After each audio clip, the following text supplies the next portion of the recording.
Magandang araw po mga kabarangay. Welcome to our weekly Kapitan's Report. So, kamusta po tayo mga kabarangay? Sana lahat po tayo ay maayos ang kalagayan, no? Malusog ang pangangatawan. At syempre, samantalahin ko na rin pagkakataon na batiin ang lahat ng mga tatay ng belated Happy Father's Day. At syempre sa ating mga kabarangay na Muslims, no? Ang aming pagbati naman ng isang Eid al-Adha.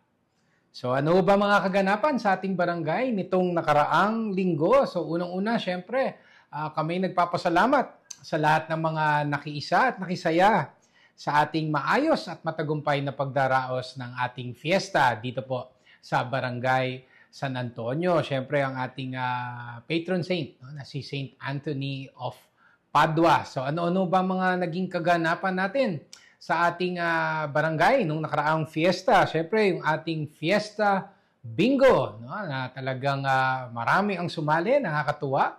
At marami rin ang nanalo, no? More or less 15 games, no, ang ating isinagawa. At yung blackout, yun yung may malalaking papremyo na talagang meron nanalo ng hati-hati, meron din solo. No? Pero at least, no, nakita po natin ang kasiyahan, no, mula sa ating mga kabarangay sa kanilang pagsali sa Fiesta Bingo. So again, maraming salamat po sa lahat ng nakiisa sa ating napakasaya na Fiesta Bingo.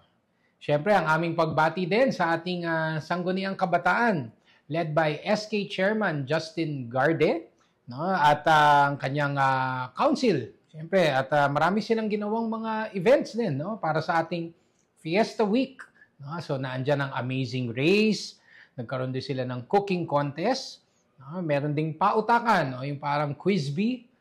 Meron din silang ginawang Mobile Legends Tournament.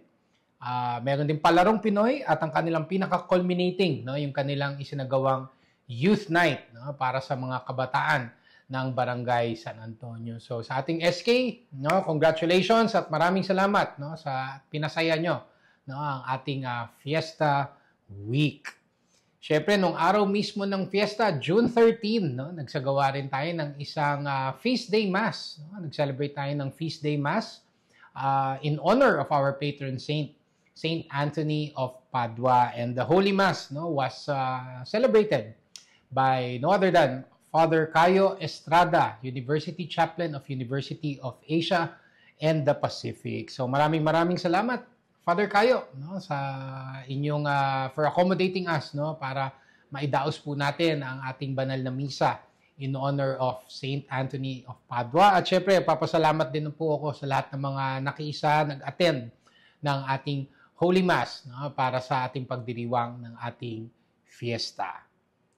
At syempre, ang ating naging culminating activity rin, no, para sa pagdiriwang ng fiesta, at ito ay pinaka-aabangan ng ating mga kabarangay, ang ating online fiesta raffle draw. No? So nakakatuwa, no? Mahigit 900 na individual ang nag-register, no, para sa ating raffle draw. At nagpapasalamat din kami sa mga nag-ambag ng premyo. No? Papremyo po natin sina Consi Kiko Rustia at si Vice Mayor Dodot Jaworski. So again, nakapost na po ang mga list of winners, no, sa ating mga social media accounts. So, nagpapasalamat po ako sa lahat ng mga sumali. Siyempre, no, yung mga nanalo, no, congratulations, no, mga nanalo sa raffle, at siyempre yung nanalo rin doon sa ating naging parlor games, no, na merong home partners, no. So, claiming of prizes, no, dito po sa ating barangay hall is from Monday to Friday from 7 a.m. to 4 p.m. po. So, again, ang aking pagpapasalamat po sa ating buong barangay council, sa ating SK council, of course, sa lahat po ng mga barangay workforce na tumulong at nakiisa para maidaos natin ng maayos, no, ang iba't ibang mga activities natin para sa ating fiesta. At syempre, no, sa ating mga kabarangay na nakiisa at nakisaya, no, sa ating pagdiriwang ng ating fiesta sa taong 2024. And, no, mga kabarangay, para sa ating mga mahal na lolo at lola ng Barangay San Antonio, no, ongoing na po ang ating distribution ng ating annual mid-year cash gift, no, para sa mga senior citizens ng BSA. So, in full swing na po ito Alam ko nga halos patapos na rin, no? Or konting-konti na lang ang hindi pa nakakatanggap ng kanilang mid-year cash gift. So syempre, no, house to house po natin ito dinidistribute, no, sa iba't ibang mga tahanan ng ating mga lola at lolo ng barangay San Antonio. Syempre sa mga condominium, no, nagpapasalamat din kami sa mga building admins, no, na tumutulong po sa atin para maging maayos at seamless ang ating distribution. So, of course, ang ating mid-year cash gift ay 1,000 pesos. No? Hindi man ganun kalakihan. Pero nawa ay makatulong din. No? Sabi nga ng mga ibang senior, pandagdag rin daw sa kanilang maintenance. Diba? Yung mga panggamot-gamot nila. So, sa mga hindi pa nakakatanggap, no? Relax lang kayo sa inyong mga tahanan. Pero I suggest, no, na kontakin nyo na po ang ating Senior Citizen Action Officer na si April De La Torre, no, para ma-take note na kung hindi nyo pa natatanggap ang inyong mid-year cash gift. No? Yung mga ibang seniors natin, no, nagwo-walk-in na dito. No? Dito na mismo nila kinukuha sa aming opisina. So, ganun din, no? Kung hindi nyo pa natatanggap, baka mamaya napuntahan kayo sa bahay pero wala lamang kayo. So, mag-text na kayo kay April, no? Nang sa ganun ay ma-arrange na ang inyong pagtanggap ng inyong mid-year cash gift, no? Doon sa mga magpa-follow up, no? Sabihin nyo na rin kung bet nyo magkaroon ng ating fund book, no? Para sa ating senior citizens, yung ating nilunsad na workbook or fund book kung tawagin nga po namin, no, para sa ating mga lolo at lola ng BSA. Nang sa ganon ay madalhan na rin kayo, no, pagdala ng inyong mid-year cash gift. Kasi napansin ko rin, no, yung mga ibang lola at lolo, no, nag-request in advance. Kaya pag-deliver ng kanilang mid-year cash gift, no, kasama na rin ang kanilang fund book for senior citizen. So again, nagpapasalamat po ako sa patience and appreciation, no, ng mga senior citizens ng Barangay San Antonio, no. Nakakatanggap na rin po ako ng mga personal messages ng pagpapasalamat sa kanilang natanggap na mid-year cash gift. At syempre, nagpapasalamat din ako sa team ni April, no, April De La Torre, no, ating Senior Citizen Action Officer, at syempre sa workforce na tumutulong mula sa pag-aayos ng listahan, no, hanggang sa pagsisilid, no, ng mid-year cash gift sa sobre, at syempre hanggang sa ma-deliver ito sa ating mga mahal na senior citizens. So again, maraming salamat po sa inyong lahat. At syempre, no, sa Barangay San Antonio, no, walang tigil din po ang ating mga regular services, no, sa ating komunidad. So unang-una po dyan ang ating BSA Libreng Binyag program, no? So ito pong libreng binyag program natin, no? Ang ating latest recipients ay sina Baby Joseph Avan at si Baby Zian Kaden, no? So itong ating libreng binyag program ay sinimulan po natin noong taong 2018, and it has been an ongoing collaboration with our parish church, no? Ang Holy Family Parish. So sa mga interested po, no, makipag-ugnayan lamang po sa aming tanggapan, no, dito po sa opisina ng punong barangay, at sana po, no, dumami po ho ang ating matulungan na makatanggap ng sakramento ng binyag through this libreng binyag program. So alam ko nga this coming Saturday and Sunday, no, meron tayong dalawang recipients, no, ng ating BSA libreng binyag program. At syempre, no, flex na rin natin ang ating mga services, no, pagdating sa violence against women and children naman, no. So syempre, umaabot na po sa malaking bahagi, no, ng ating barangay itong ating mga serbisyo pagdating sa violence against women and children, at gayon din mga programa natin para sa Barangay Council for the Protection of Children. So kamakailan po, no, naimbitahan ang ating tanggapan, no, para magsagawa ng isang VAUSI talk, no, or awareness pagdating sa violence against women and children. Siyempre, ang ating naipadala doon, ang ating VAUSI team leader, no, na si Lorilyn Tugado, no, at ito'y ginanap sa isang opisina, isang kumpanya dito po sa Ortigas Center na nais nilang pataasin pa ang awareness pagdating sa violence against women and children, yung Safe Spaces Act, no, gayon din sa anti-bastos law.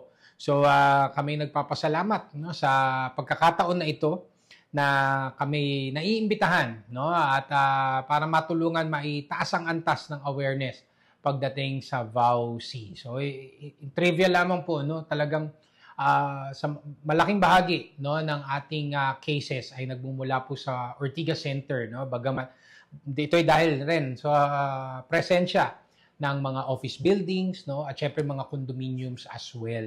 So talagang ito na ngayon ang gusto naming ma-target para maihatid po namin itong serbisyo na ito ng ating barangay. So again, sa mga interesado no na whether kumpanya kayo, building administration, makipag-ugnayan lamang po sa aming tanggapan kung nais nyo po yung aming serbisyo no pagdating sa pagtaas ng awareness no, ng VAUC sa inyong lugar. So again, maraming salamat kay Kagawad Pauline Blando, of course kay Laurel Tugado, and to the rest of our workforce mula sa VAUC and BCPC ng Barangay San Antonio.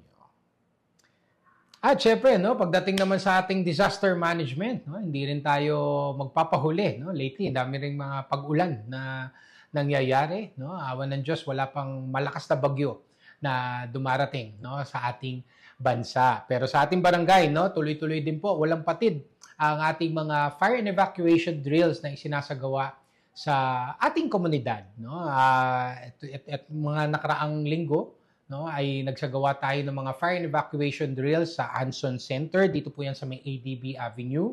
Sa IBB Tower sa may J Drive. Sa 1 San Miguel, no, dito po sa corner ng San Miguel Avenue at ng Shaw Boulevard.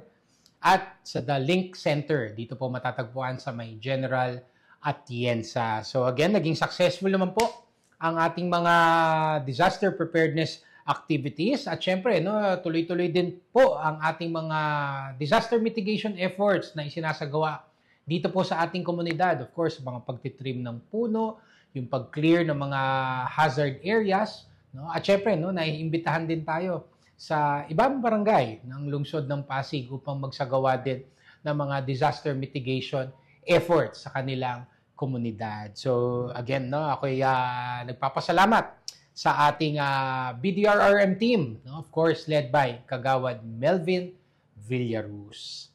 At syempre, no, hindi rin papahuli ang ating Clean and Green Committee, no, of course, no, non-stop ang ating cleanup efforts, no, dito po sa Barangay San Antonio. So syempre, no, yung ating mga cleanup drive na isinasagawa, no, hindi lamang yan para sa kalinisan, pero of course, para makaiwas din o puksain no, ang iba't ibang mga sakit tulad po ng dengue.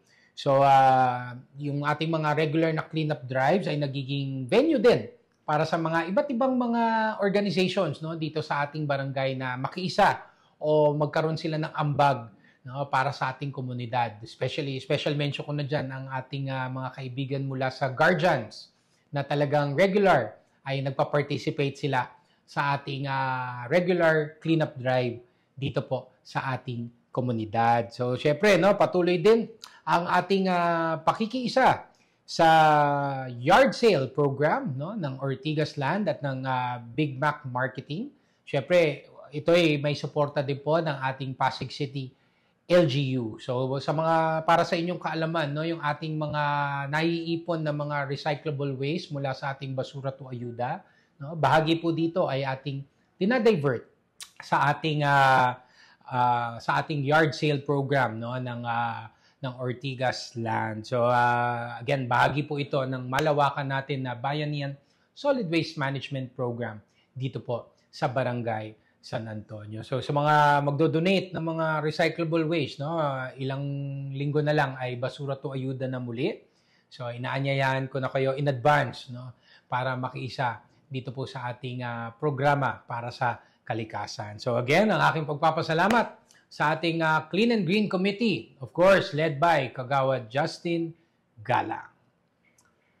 And of course, sa ating mga kabarangay, ang aking patuloy na pag-anyaya po sa inyong lahat to please like and follow our official Facebook pages. Please subscribe to our YouTube channel. Please join our Viber community group. And please do regularly visit our official website, sanantonio.pasigcity.gov.ph para lagi po tayong updated no, sa ating mga kaganapan dito po sa ating barangay. So again, ang aking pagpapasalamat po sa ating mga katuwang sa pagsaserbisyo, ang ating mga mahal na barangay employees, of course, the Barangay Council, the SK Council, our social media team. Maraming salamat.